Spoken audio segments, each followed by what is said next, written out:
దేవుని నామమునకు మహిమ కలుగును గాక. ప్రభు పేరిట మీ అందరికీ వందనాలు తెలియజేస్తున్నాను. ఒక చిన్న వచనాన్ని మనం చదువుకుందాం. పరిశుద్ధ గ్రంథము నుండి ప్రసంగి గ్రంథము 5వ అధ్యాయము 1వ వచనం. నీవు దేవుని మందిరమునకు పోవునప్పుడు నీ ప్రవర్తన జాగ్రత్తగా చూసుకొనుము. దేవునికి మహిమ కలుగును గాక. దేవుని బిడ్డలారా, ఇక్కడ మనము ఒక చిన్న విషయాన్ని తెలుసుకుందాం. దేవుని సన్నిధిలో ఫలించి అభివృద్ధి నొందాలి అన్న ఆలోచన ప్రతి ఒక్కరికి ఉంటుంది, కానీ అది అందుకోలేకపోతున్నారు చాలామంది. అది ఎలా ఫలించాలి, ఎలా అభివృద్ధి నొందాలి అన్నది అర్థం కావట్లేదు చాలామందికి. ఇప్పుడు నేను చెప్పే విషయం మీరు జాగ్రత్తగా వింటే అసలు ఫలింపు అనేది ఎక్కడ మిస్ అయిపోతుందో మనకు అర్థమవుతుంది.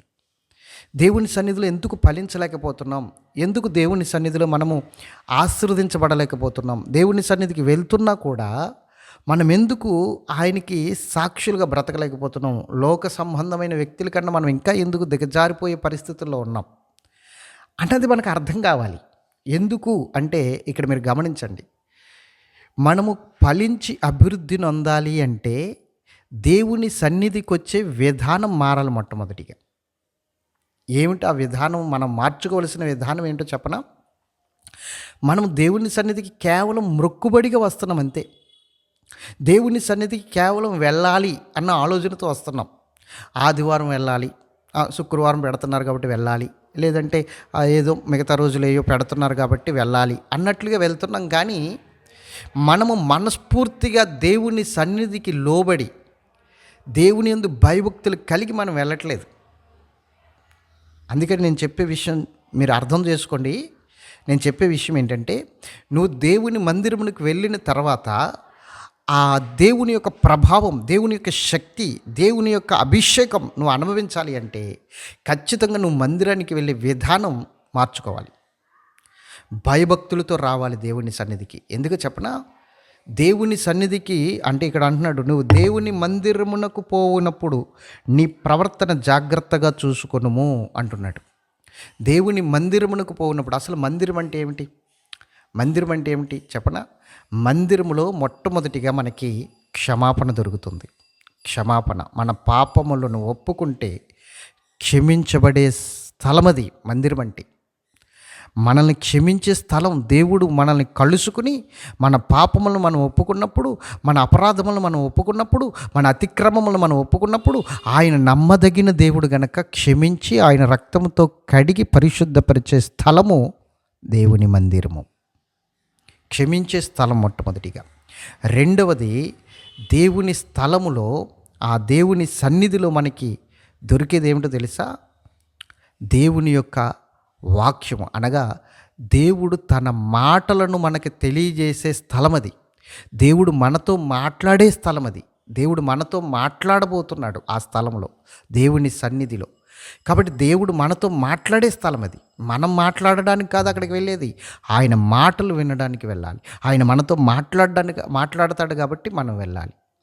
కాబట్టి దేవుని బిడ్డలారా, మొట్టమొదటిగా దేవుని సన్నిధి అంటే క్షమించబడే స్థలము. క్షమించబడతాం అక్కడ మనము.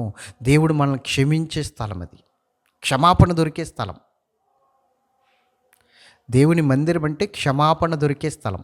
2, దేవుడు మనతో మాట్లాడే స్థలం అది. 3, దేవుడు మనల్ని ఆశీర్వదించే స్థలం అది. దేవుడు మనల్ని హెచ్చించే స్థలం అది. దేవుడు మనల్ని అభిషేకించే స్థలం అది. దేవుడు తన సంకల్పాలను, తన ఉద్దేశాలను తెలియజేసే స్థలం అది దేవుని మందిరం అంటే. అందుకే యాకోబు అంటాడు, ఇది దేవుని మందిరము తప్ప వేరొకటి కాదు, ఇక్కడ నిశ్చయముగా దేవుడున్నాడు, అది నాకు తెలియకపోయేనే అని యాకోబు అంటాడు. యాకోబు చెప్తున్న మాట నేను ఒక్కసారి చదివి వినిపిస్తాను చూడండి. ఆదికాండము 28వ అధ్యాయంలో దేవుని మందిరము గురించి యాకోబు ఒక మాట అంటాడు. అతడు కలగంటున్న తర్వాత నిద్ర మేలుకుని మాట్లాడుతున్న మాట ఏమంటున్నాడు చూద్దాం చూడండి. యాకోబు నిద్ర తెలిసి, 28వ అధ్యాయం ఆదికాండం 16వ వచనం. యాకోబు నిద్ర తెలిసి నిశ్చయముగా యెహోవా ఈ స్థలమందున్నాడు, అది నాకు తెలియకపోయేననుకుని భయపడి, ఈ స్థలము ఎంతో భయంకరము, ఇది దేవుని మందిరమే కానీ వేరొకటి కాదు, పరలోకపు గవిని ఇదే అనుకునేను. అర్థం చేసుకోండి, ఇప్పుడు పరలోకపు గవిని అంటే పరలోకానికి వెళ్ళడానికి కూడా సింహద్వారం దేవుని మందిరమే.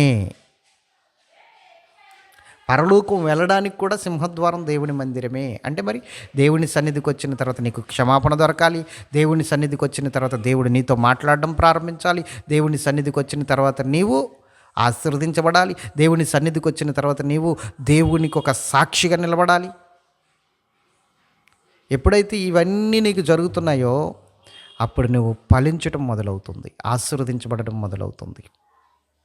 దేవుని సన్నిధి అంటే ఈరోజు ఏదో వచ్చెళ్ళిపోయే ఏదో ఫంక్షన్ హాల్ కింద లేకపోతే ఏదో కింద చూస్తున్నారు, కానీ దేవుని సన్నిధిగా అర్థమవట్లేదు. ఎక్కడ 2-3 నా నామమున ఏకీభవిస్తారో వారి మధ్య వారితో ఉన్నానన్నాడు ఆయన. ఎక్కడైతే 2-3 దేవుని నామమున ఉంటారో వారు ఖచ్చితంగా వారి మధ్య ఆయన ఉన్నాడు, వారితో ఆయన ఉన్నాడు. అది గుర్తుంచుకోవాలి మనము. దేవుని సన్నిధికి వచ్చే విధానం మారాలి, ఖచ్చితంగా మారాలి. అలాగా ఆయన యందు భయభక్తులు కలిగి రాకపోతే మాత్రము మనం దేవుని సన్నిధిలో ఏమీయూ పొందుకోలేము. మన విధానం మార్చుకుందాం, దేవునితో కలిసి నడుద్దాం, దేవుని శక్తితో నింపబడదాం. దేవుని నామానికి మహిమ కలుగును గాక. ఆమేన్.